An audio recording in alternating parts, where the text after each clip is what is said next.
dadkii Soomaalida hore dhaqanka wanaagsanaa nin kamid ah ayaa waxa uu sodog u ahaa inantaasi markii reerka imanaysay waxay lahayd sixni bay xaafada la tiri markaste oo inantaasi ama reerka wax la soo qaado waxay soo hadal qaadi jirtay sixniga ala sixnigeedii maxay qaatbi ka dhigto hadalkeedii waa ku batay maalintii dambu ayuu inankeedii furku yiro dabadeed markaas ku baaray guur oo sixnigaaga la guur waxaan leeyahay Cabdirasaaq Khaliifo hadalkaagii baa nagu batay guur oo sixnigaaga la guur oo gudoomiyahaaga la guur oo xilbinimadaada la guur oo waxaaga la guur oo munaafiqadaadii la guur oo isku dirkaagii la guur warrinkii Cabdirasaaq Khaliif iscasilaadiisii maanta ay iscasilay in shalay idin sheegayay waad aragtaan ninkaasi Soomaaliland wuxuu ku ahaa nabur amba cabaar way la raageen in beri hore la maxkamadeeyay sheekadiina isaga soo gaabiyay xisbiyadii mucaaradkeesa u ag cararayay eelaha yaa la mahaleynay yaa la hadlin maxaa laga mashquulaya uduu gobolkiisa dadkiisu waa ka caday muxuu yiri waan iscasilay gudoomiyihii baarlamaanka xubinimadii baarlamaanka okay waxaan iska casilay yiri dhamaan xisbigii wadani wixii aan ka hayay iyo Soomaaliland oo dhan horta uu hagaajiyay qoladii mucaaradka ahaa ninkii ay haysteen waxa uu ku noqday way arkeen qarannimada Soomaaliland ilmaade real markii la idin leeyahay difaaca oo qaranka la dareen noqda waxa soo midhan baa idin ku dhex dhoomanaya waxa weeye horta ninkaasi naga tig eeya maxamed Soomaaliland ma danbay u noqtahay mise dib bay ku tahay waa taan isweydiinaya Soomaaliland danbay u tahay ninkani wuxuu ahaa ninka isagoo laascaanad joogo magaciisa speakerka baarlamaanka jooga la hadli jiray safaaradaha beesha caalamka cid kaste oo ku oran jiray Muuse doorasho ma qabanayo Muuse sidan uu yahay Muuse wada maxay tahay gobolkan balaayo dhan akhriyi jiray waa ninkii beenta ka sheegi jiray oran jiray laascaanad waa la duqeeyay ciidanka qaata maxay waxa soo dhan akhriyay waa ninka loo sameeyay in laga saaro ciidanka qaranka Soomaaliland jabkeega iyo dabar jabkeega ninkaasi oo moodeysay masteex ayaa horta halka dhigay maanta danbay u tahay alxamdulillah sidaas ninkaasi ha ku tago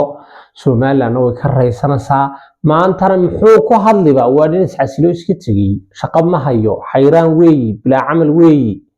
halkaas oo afku dheeraan jamaahiirta iyo waxa la dareen noqdo biritoole qolooyinkiisa soo dhiibaya ayuu ka mid noqon ama maxaabiistaasi ayuu ka mid noqonaya okay dhanka kale yaa dabadii qabanaya dadka qaar waxay leeyihiin faratoon war farato xamso korinay nin kale oo baantiin xamso korin meeshan hala saaran ninka la yiraahdo giire ee xisbiga kulmiye ka soo baxay ee beesha samarro war Soomaaliland leh madaxweyne ku xigeen bay leeyihiin xaq waxay u leeyihiin inay dalka wax muuqda ku yeeshaan ma aha in madaxweyne ku xigeen iyo sheekooyin yar lagu mashquuliyo dadkaas adeer dalka iyo qaranka la leh maalintuu dhulbahanta intuu yimaado isaga oo dhameystiran yiraahdo wax iyagana siiya wax kala ha loo jaro ya laakiin adeer saaqwa madaxweyne dalkan waa la wada leeyahay samaroon madaxweyne ku xigeenka gudoomiyaha baarlamaanka wasiirre intan ka badan iyo saami qaybsi sax la si nimankaas waa niman heeliyahooda ku garab taagan waa niman kula huraya waa niman Soomaaliland iyo Soomaalilandnimada bal kula leh waa xawey ereyga ah wadanka waa la leeyahay qalada wadanka waa la wada leeyahay gudoomiyaha baarlamaanka giire ha loo siiyo ha loo ololeeyo giire waa nin xilka ka soo bixi kara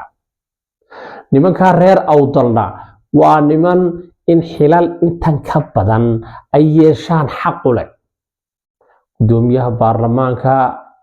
gudoomiyihii guurtida madaxweynihii gudoomiyihii maxkamadda gudoomiyaashii saddexda xisbi gudoomiye taliye ciidanka taliye booliska taliye war waxa soo dhan aqli ma aha waxa weeye hala dhiso gudoomiyaha baarlamaanka ninka la yiraahdo giire dowladda Soomaaliland ha dhisto ninkaas giire marka uu meesha ka soo baxo gudoomiye baarlamaan noqdo gudoomiyaha baarlamaanka madaxweyne ku-xigeenka iyo waxyaabo ka badan xilalkaas sida wasaaradda arrimaha gudaha wasaaradda arrimaha dibadda oo kale maaliyadda oo kale maxay tahay maxkamadda oo kale waa in la yadhadhaaradu waa inay sinaadaan marka ay nimankaasi laascaarood ciidanku uu qabsado ee Somaliland sideeda ugu soo qabsato ay yimaadaan ay doorashada galaan ee Somaliland aaminaan haddii aamini waayna sanka lagaga talo iyaga u taalaaye xoog baa lagu haysanayaa Somaliland cidna isma walwaali karto laakiin Yaasiin Faratoon iyo dad ay horgal u yaqaanaan waxba soo qabanayna nagu wareerinina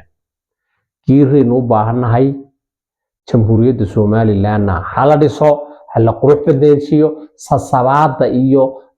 waxana inaad laga day qaranka wuxuu u baahan yahay dib u eegis